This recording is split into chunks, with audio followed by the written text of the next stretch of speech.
Havells music की शानदार प्रस्तुति। भागा दे माई गे, तू भागा दे माई गे। DJ Manish Raxaul, Sangeeta recording studio Hasanpur बाजार।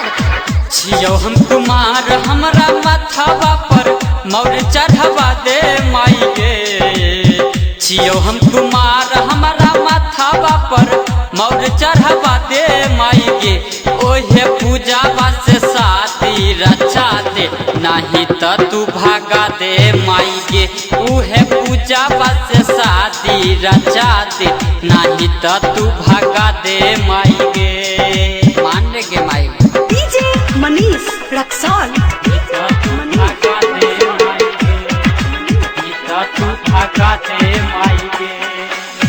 टोला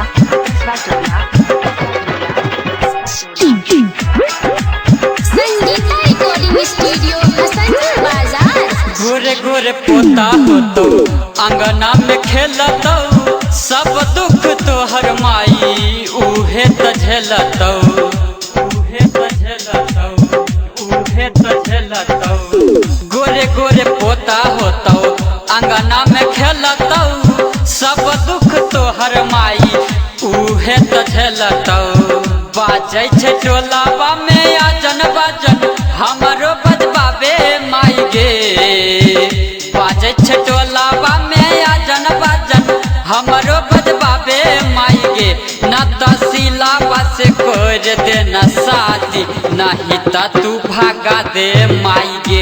न तहसीलावा से कर दे न शादी, नहीं त तू भागा दे माई गे। नहीं त तू भागा दे माई गे, नहीं त तू भागा दे माई गे।